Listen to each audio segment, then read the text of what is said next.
As it seems to always go, I was pumped and about to release a video on some Slav jank.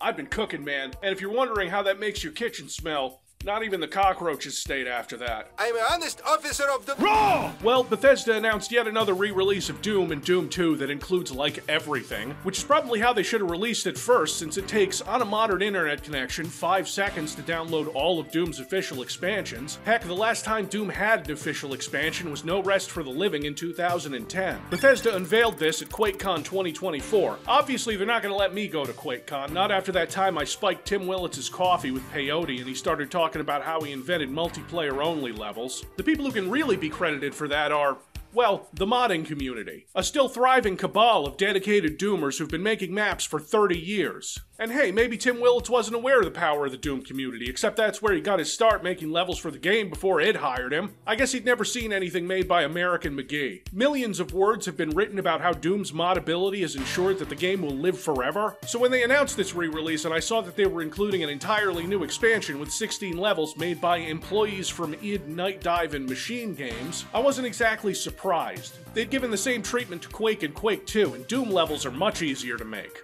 Then I look closer, and it talks about how, for what seems like the first time ever, it included new monsters and new weapons. That doesn't sound like a lot, but it's totally new for an official expansion, right? Please leave a comment telling me about an officially released expansion from Russia in 1998 that 10 people have heard of that proves me wrong. Hell yeah, we're getting that engagement, baby, racking up them sweet Doom clicks. It's confusing, right, because this was a free update to people who already own the Bethesda ports of Doom, but this new package isn't the Bethesda version? No, that one's out. It's Kex now. By the year 2035, all retro games will be powered by Kex. Night Dive will acquire Google and make it okay for me to say fuck in the first minute of the YouTube video. Please, Stephen Kick, let me say too. So, completely new port, made originally as Rum and Raisin Doom, a fork of Chocolate Doom, gets picked up and officially licensed. And while it's very classic focused and won't run your fancy Super H Brutal My House Ashes mods like GZ Doom, it will run most, if not all, classic Doom mods, as you'll see if you poke around the new community submitted mod menu here. There's a million of them already. Yep, that's an ass. But also, Batman Doom.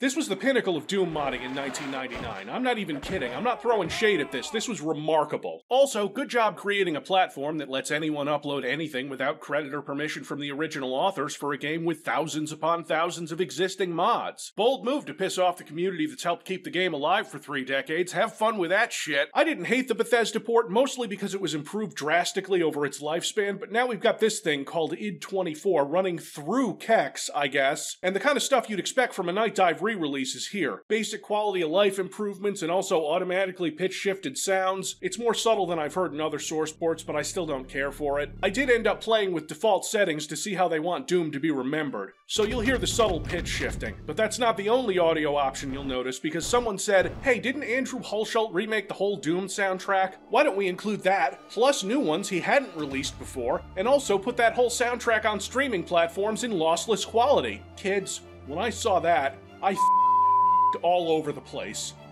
Still can't say that word, huh? Still, the idea is to make Doom feel like it did back in the day instead of the smoothness you'd associate with something like GZ Doom. And it does. It even comes with an option to run Doom in DOS.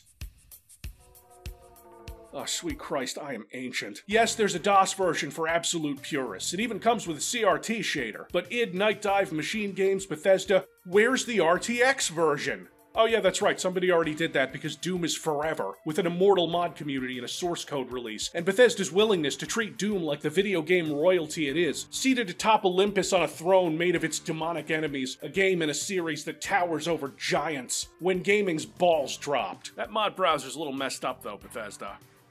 I mean, at least it's not an always online connect. Son of a bitch, that even matches the count in the video. Good job, kids.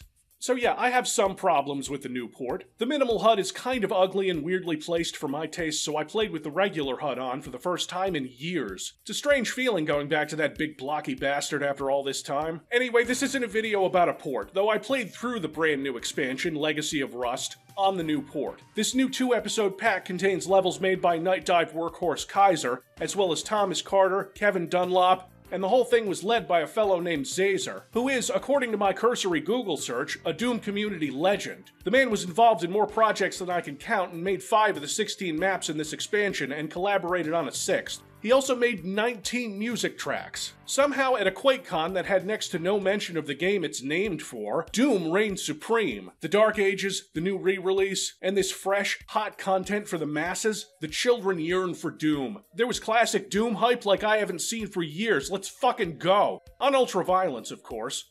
What could possibly go wrong?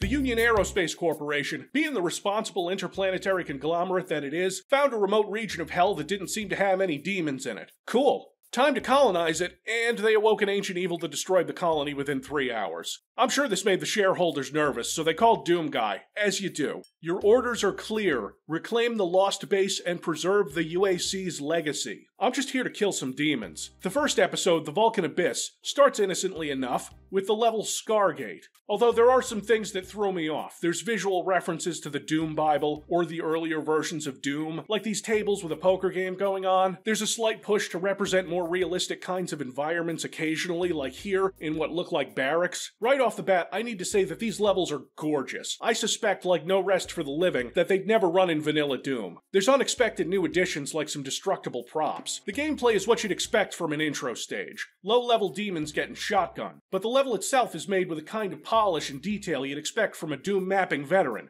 You know, like Kaiser, who I already glazed up when he was making the best maps in the new Rise of the Triad episode last year. There's new textures that all fit into Doom perfectly, and that's all well and good. Then you pop through a few secrets before hitting the exit switch.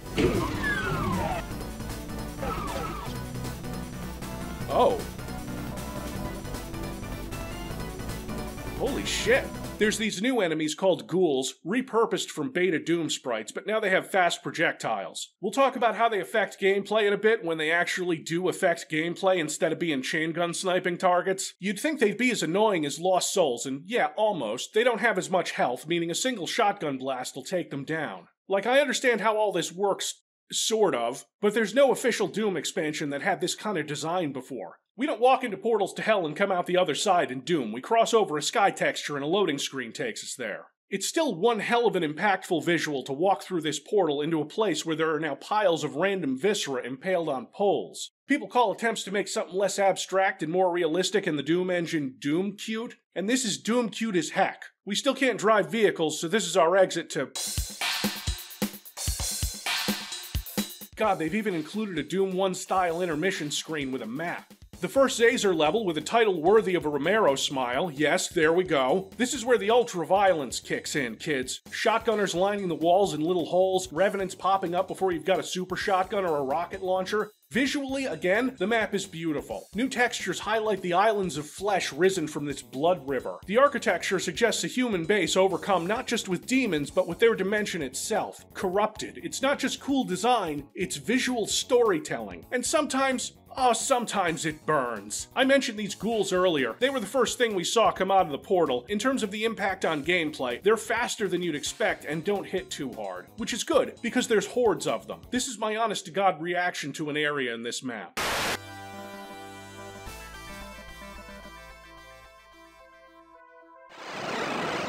Okay, this looks delicate. Let's grab the invisibility and oh sweet Christ, no!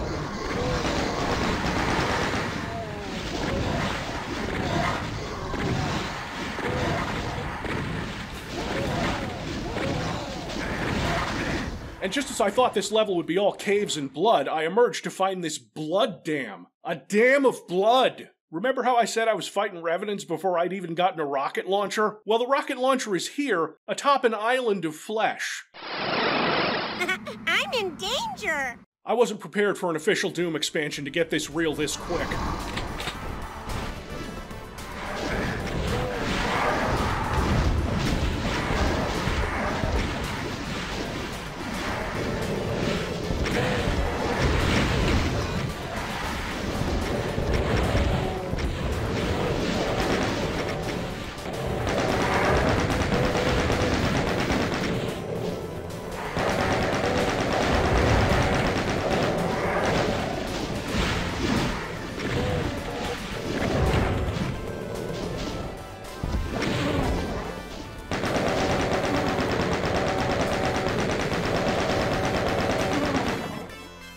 game spawns an army of pinkies, ghouls, revenants, and cacodemons. I'm here for it. I can handle this. But this is ultra-violence. This is level 2. Inside this facility is chain gunners, lots of them, and a somewhat irritating switch puzzle that makes me run around and adjust platforms. Sure, the game isn't forcing me to shotgun revenants anymore, but it's put the fear into me, so I want to save rockets. This is the Banshee, an interesting addition to the enemy roster. Think of it as an evil, sentient, exploding barrel and play with this constantly in mind. If you're confused, just imagine...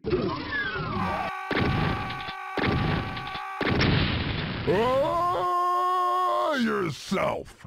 I'm out. Oh, that's not nice.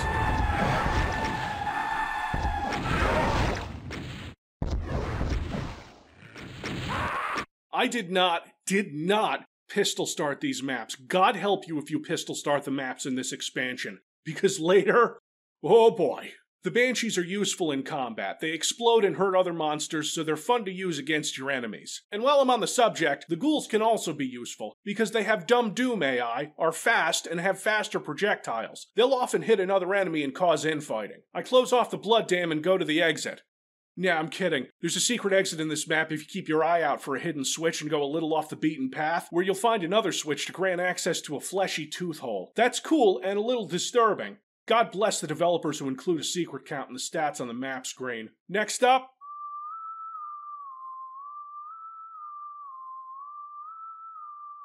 Ash Mill feels like something that should be on Earth. So you go into the mill...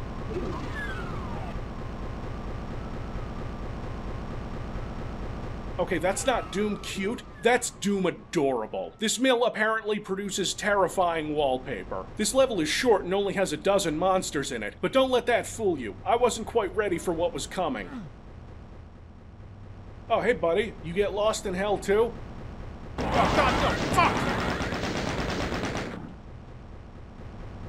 Meet the Shock Trooper, a new variant of undead human who carries a plasma rifle. He likes to fire in 3-round bursts, and he is an evil little shithead. He's not more dangerous than an Arachnotron, as he's got less health and the projectile is basically the same, though he's quicker. And I thought maybe they'd just be in the secret level as a bonus, you know? No, he's coming back for every level after this. I don't think they're as dangerous in other levels, simply because here you're getting ambushed in the woods while there's clutter everywhere, so using the rocket launcher is suicide. He'll go down with a super shotgun blast. Too bad I don't have one of those yet. Of course, I find out later that you can press, use, or hit scan these trees to take them down, which I didn't think of because why the fuck would I? It's a Doom level. Once you reach a clearing in the forest, you do get a new weapon, the Incinerator. Yes, Doom has a flamethrower now. Needless to say, my 3-round burst is better.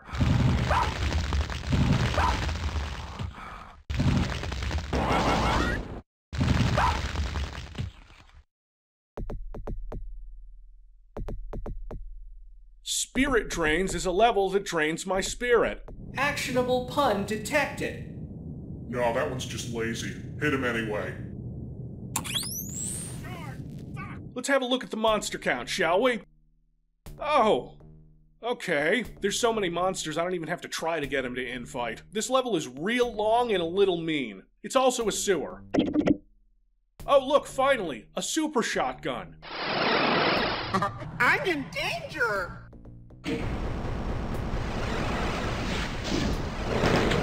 Oh god, come on, with the Baron too!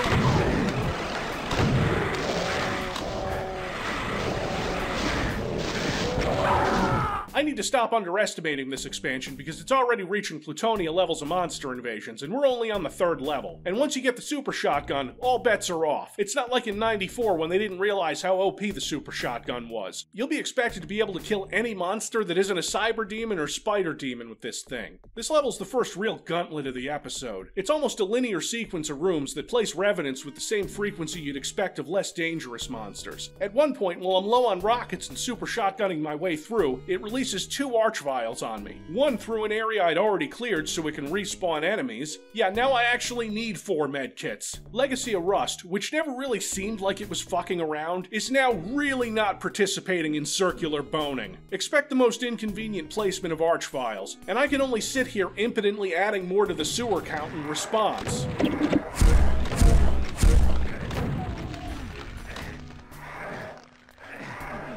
Oh, look at that, an inescapable pit that I die in. That's not very Doom now, is it? Look at this. Oh god, why do they spawn before you get the cool item? Shit! Come on! Even if I had rockets, I couldn't use them here.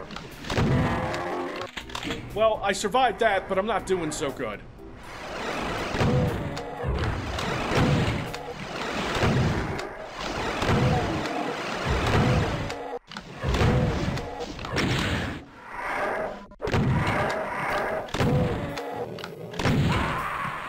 Alright, you want to play it like that? Let's go, Legacy of Rust. You ain't gonna break me. Then you've got the last room where you're bombarded with another new enemy, the Visago, which throws fire that sticks around a while and does minimal splash damage. Oh yeah, Legacy of Rust is gonna burn you. Visagos have as much health as a Baron of Hell, you know, originally intended as a boss monster in the first game. And on UV, this room puts you up against 4 of them, with minimal rockets. This is gonna look quaint by the end.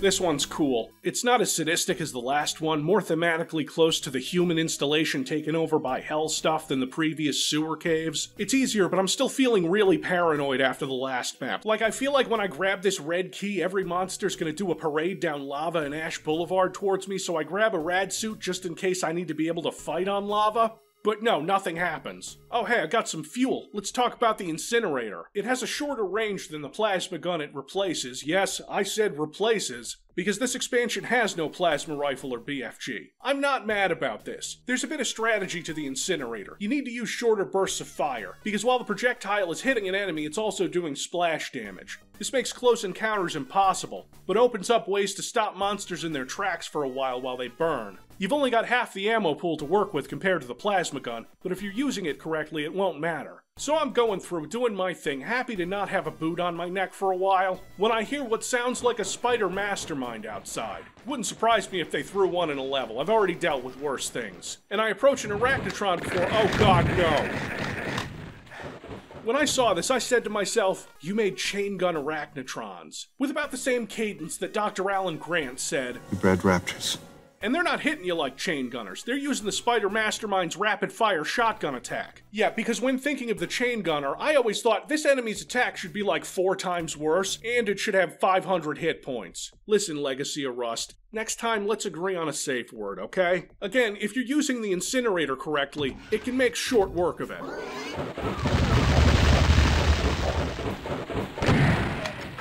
Jesus!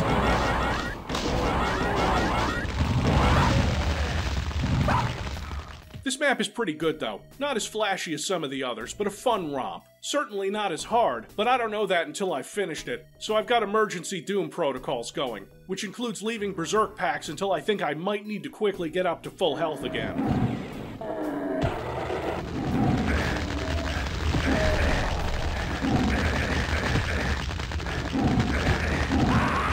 Yeah, that was stupid. I tried. What's next?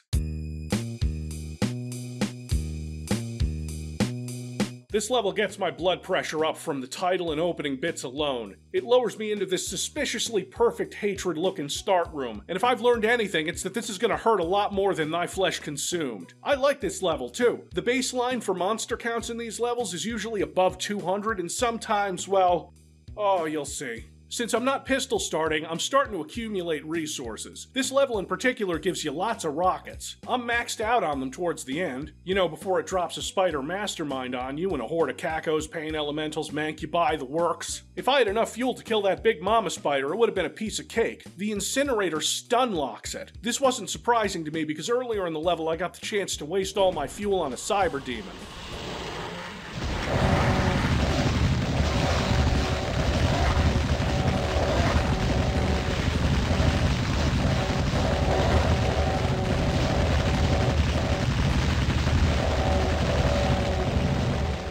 How is this possible? The bigger monsters in Doom are immune to splash damage from rockets, but that doesn't appear to be true of the splash damage from the incinerator. I'd say that this was overpowered, but things get a lot more desperate later in the expansion. And by later, I mean the next map.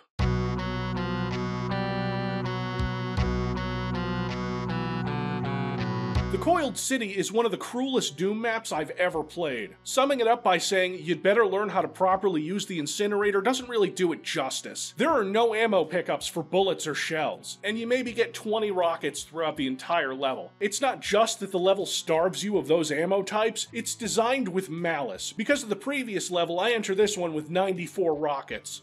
I leave with 8. This immense, mind-screwy house of Cenobite worship has a lot of disparate pieces. Escher-like stairways, shock troopers firing plasma at you from across the map, Visagos with their fire attacks with splash damage, a whole wall of them while you're stuck on tiny ledges while ghouls take pot shots at you and banshees scream in your ear. What looks like an impressively designed fortress of hell with a relatively tame 200 monster count is the single most demonic level of Doom ever put into an official package. Bethesda signed off on this. They signed off on a level where the only ammo you get is for weapons that do splash damage. You have to hurt yourself at some point to beat it. It features the new monsters we've already met exclusively. This right here, this fucking line of cages containing shock troopers, is designed specifically so that your incinerator can't travel all the way down to kill every plasma blasting son of a bitch inside, so every time you pass by it, they're Amazon next day delivering pain towards you. And that's not even counting the ones on the edges of the map that are shooting at you, that are so far away that you can't fucking hit them because Doom's vertical auto-aim doesn't work at this range. And at the time of writing this port has no vertical aiming. If you want everything this level has to offer, you're gonna have to get the yellow key. You know what happens then?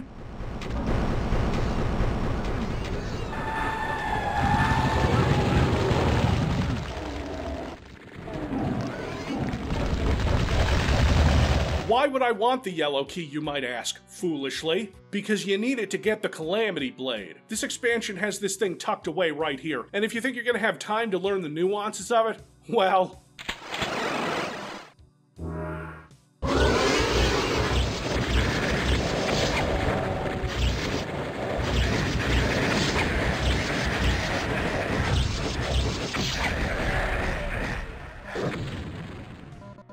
I would have wrote this level off completely if not for this. The Calamity Blade is wonderful. While you can fire a single little burst, holding the button down charges it to widen the spread. Anything with less than 1,000 hit points is going to feel the wrath of God. It's also got different behavior to the BFG. The projectiles seem to cut through enemies. We'll see it a lot more going forward because this expansion would be damn near impossible without it. And then this sadistic level ends, throwing 2 shock troops at you before building a big staircase towards a pentagram. This is the penultimate level of the episode, and while it isn't the hardest in Legacy of Rust, it's the meanest.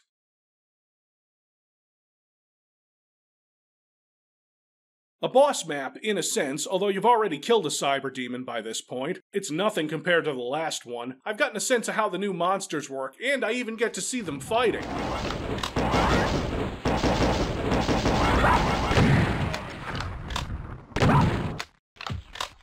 It has cute little touches, like this skull that spits out gibs and a yellow key. I don't really have much to say about this one. Kinda echoes Circle of Death in Doom 2 with its layout. Not too tough before you hit the exit switch and the episode ends just like knee-deep in the dead. Damn. The oldest trap in the book, and you fell right into it. Even the best make mistakes. Well, don't put the exit switch there. As you fade into unconsciousness, an epiphany surges through the pain. The base is beyond recovery and the UAC knew it. Goddamn company. Why send their best agent on a suicide run? There's something else at stake. What are they hiding on this barren, bleeding rock? As they toss your half-conscious form into a rusty iron cage, you vow to find answers. Time to carve a legacy of your own. The demons put you in a cage? They don't just kill you? Well, yeah, obviously, because we're in for a fate worse than death.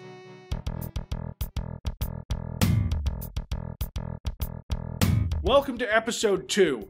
Time for Pain. This is a level in the tradition of Hell Beneath. You're starved of resources and faced with what seem like insurmountable odds. How desperate do things get? Well, I'm fisting these boners, so what the fuck do you think? Do they really need to teleport around? This level does give you plenty of good weapons, the rocket launcher, the super shotgun, and then briefly it turns into the Matrix level from Tech War, but it doesn't hurt my eyes because like the rest of this expansion, the visual design is on point. The first area you walk into is this incredible thing here. Oh yeah, and there's a cyber demon standing in the middle on this platform for most of the level, so that's fun. You're not expected to fight him, you telefrag him at the end. Very Romero. I'm impressed with how interconnected everything is and the layout of it. It's mean, but it's well designed. What's next? This shot almost entirely misses a Hell Knight.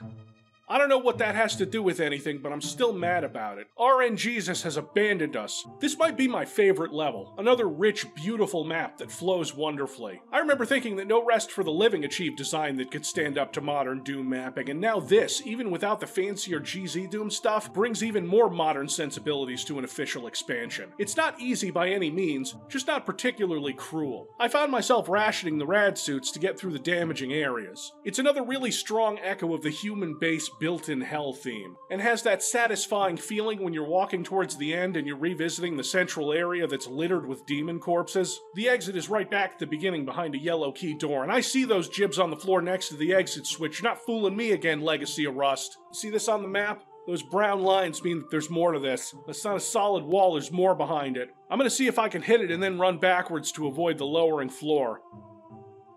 Oh, you motherfucker.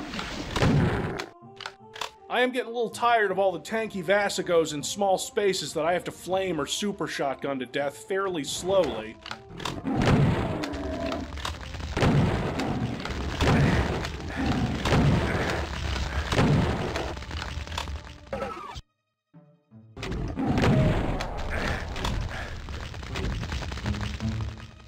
Maybe things will pick up again soon.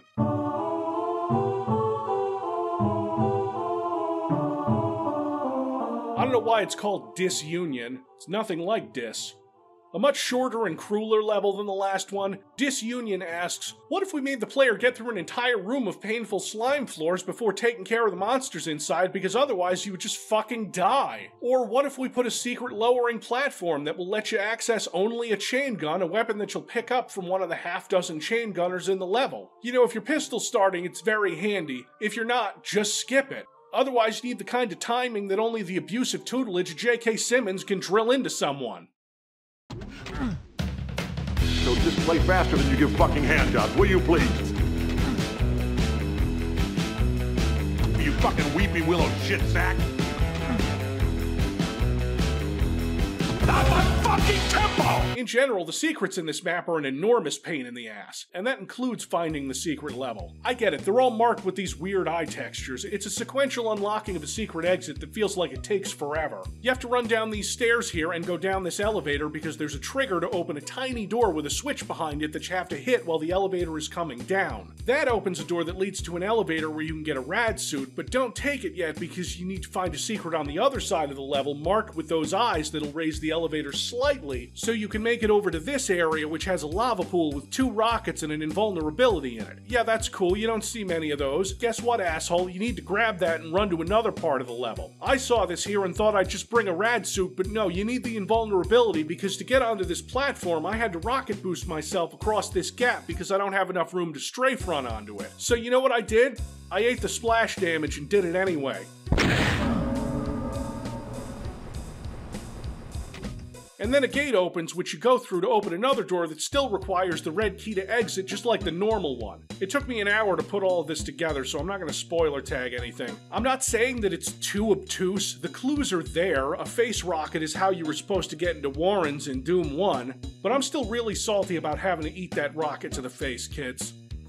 Future Civvie here. I was able to strafe run over to this platform when I tried it again, but I think this area is designed to discourage that. Also, if I had to choose, a rocket to the face is funnier. All in all, not the worst level, but a bit short and irritating. It doesn't demand that the player suffer too much, I guess. On to secret level number 2.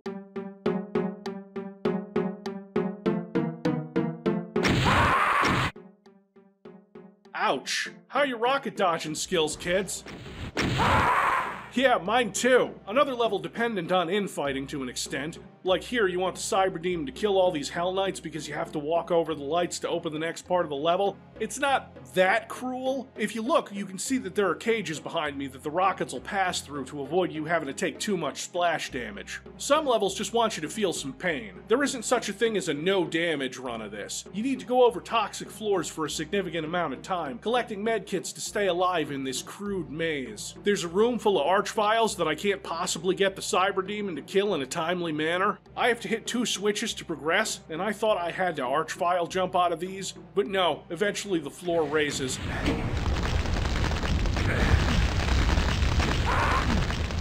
Eventually the floor raises.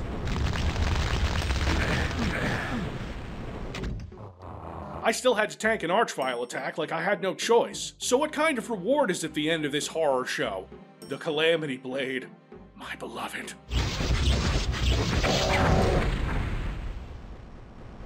Goddamn right.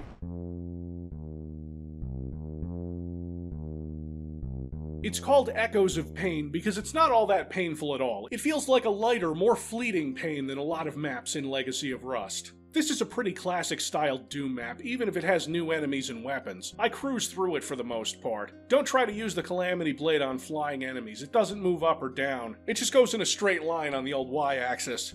It's still awesome. This map feels very standard and a bit different than most of the levels, which leads me to my biggest complaint about Legacy of Rust, which is that it's a bit uneven. Some levels are massive and stuffed with monsters and evil traps, while others play like pretty standard Doom 2 levels, all things considered. Difficulty tends to spike dramatically during certain maps, while all but disappearing in others. Like, remember the third map, the sewer level? That one is way bigger and way more challenging and probably belonged closer to the end of the episode. And a map like this lacks the bigger and more impressive set pieces of earlier and later maps. It's very chill, very laid back.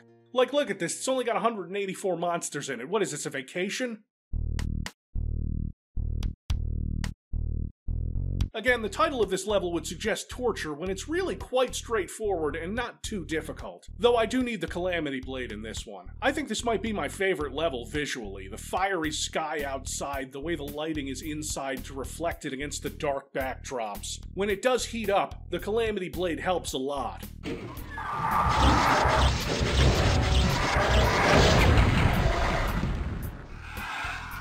God, I love this weapon. Put the Calamity Blade into Doom the Dark Ages, you cowards. Rust, wood, marble, and blood make up this level. There's a part where it drops 8 revenants at you that would have been a lot easier with the BFG, but whatever, you can run off in a direction and avoid too much damage. You know how I was saying that some of these levels just aren't as cruel or as interesting as others? Well, we're done with the boring ones, if you can even call them that. They're fine levels, they're beautiful to look at, and they play really well. But we're done with fun and light. Nothing could have prepared me for...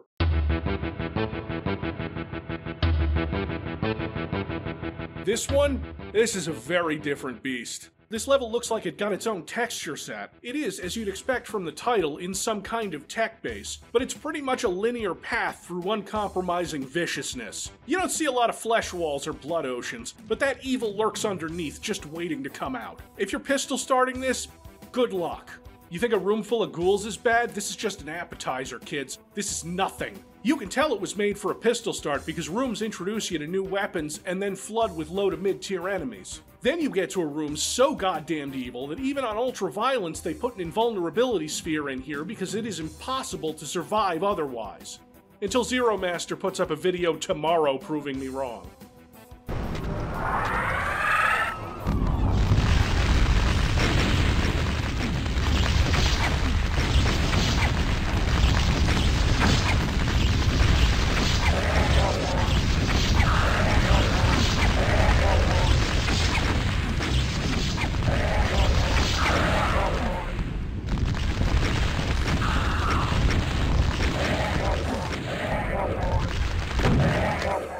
I'm not sure if it expected me to stay in the center area. I assume the designer knew I'd archvile jump out of there and go to town, but this black and white haze of fire sprites feels a little unnecessary. I mean, if you're invincible the whole time, there's really not any challenge to it. Unless you don't have the Calamity Blade, which, no, don't come here without it. Because it doesn't shoot up or down, you'll be blasted into the air by the archviles, making them hard to hit with it. Like, I never died in this room, but I played it a few times to see if I could do better. Don't worry, there's plenty more Arch files to come. But the next big room...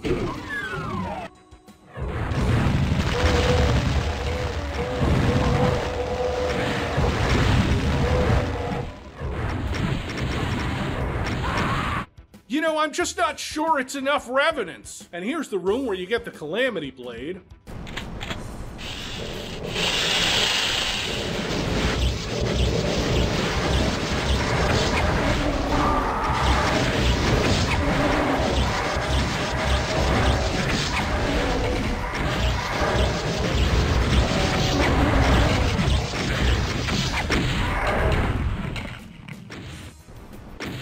And I know, you're in the comments saying, Civvie, this isn't a slaughter map, this isn't Sunlust, this isn't, yeah, I know. I know what a slaughter map looks like, I've avoided playing plenty of them. I don't really enjoy that kind of torture, and ever since I lost my virginity, I don't use video games as a way to measure my manliness, he said in a video called Pro Doom. Well, just try to get the yellow key. Just try it.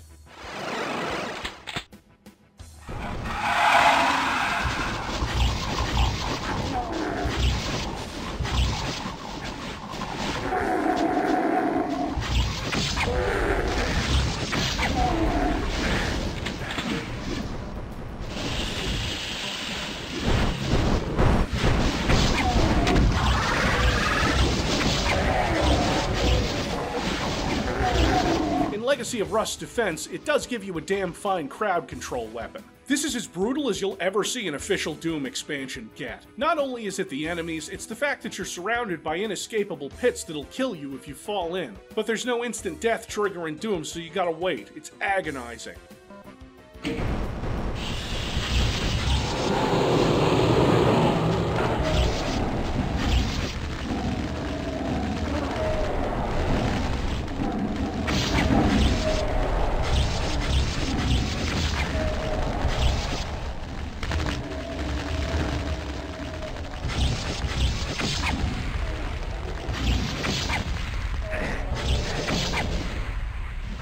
If Legacy of Rust thinks I'm gonna give up now, look at the monster count, 556 out of 555. That's overachieving right there. Time to hit the exit and go.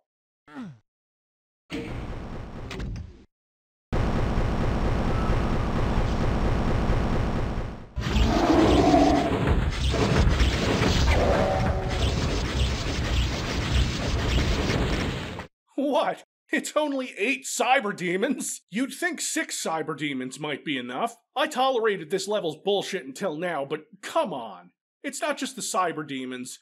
It's the inescapable slime pits, which aren't just around the arena, but in between the steps of the arena, so you can conveniently run into them and then reload your save. Just immensely frustrating. Even knowing how the Calamity Blade works won't save you.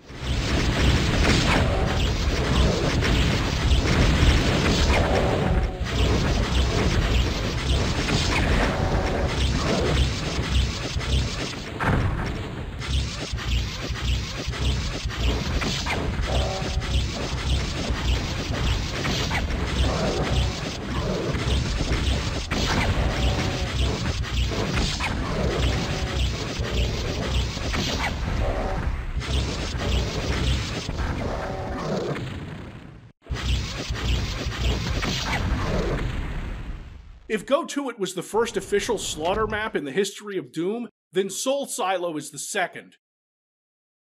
Fuck!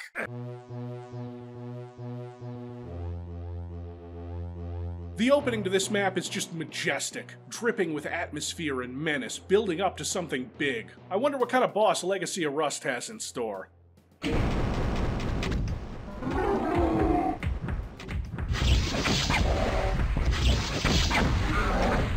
Oh, that was easy. Oh god.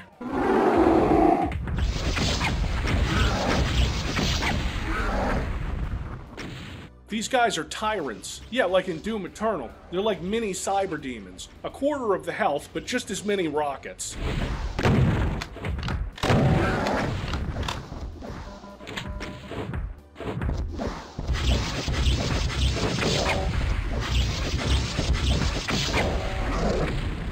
Then the level does something I didn't expect. It reshapes itself, turning the floor I was on into a maze somehow, flooding it with Visagos and Arch Vials. I barely have any ammo left, and I'm running scared. This is nerve-wracking. I'm sweating bullets.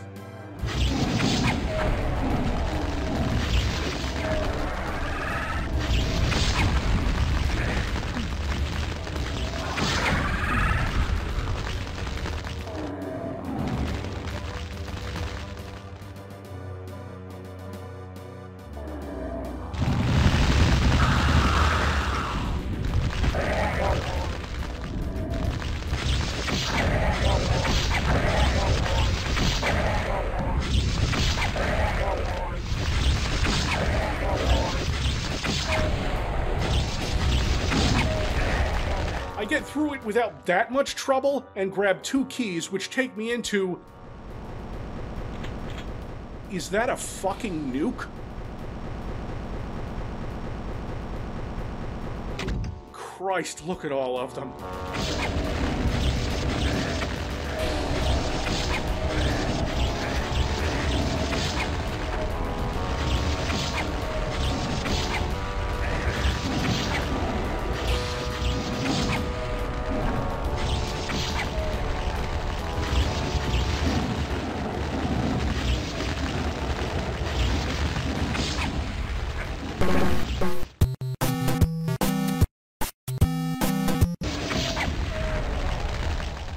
Okay, that was pretty rough, but I think I'm ready for the boss. God, there are a lot of missiles here.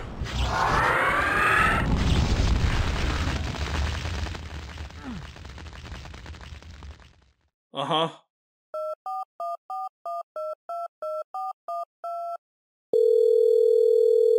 Greetings. You've reached the voicemail message system for customer support at Elder Scrolls Online, Bethesda, and other ZeniMax products.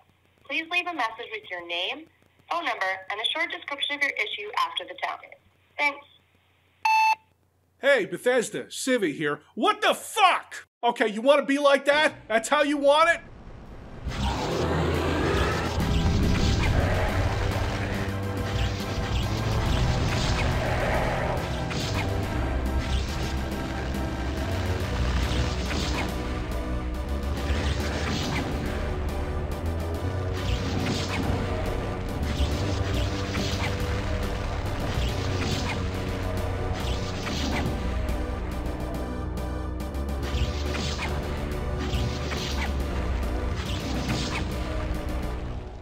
This is it, the final room. I'm here to arm the nuclear warheads, I guess. Don't understand why we've never tried nuking hell before? Let's see what you've got, Legacy of Rust.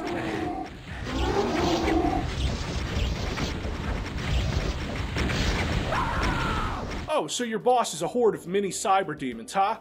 Well, I'm a little disappointed. I was hoping for one big thing to cap off the episode. Still, bold move sending me into an endless crossfire of rockets, but guess what, Legacy of Rust? I've been studying the blade. Oh god, I thought that was gonna sound badass. Katie, please edit that out. Fine, just roll the clip, you bitch.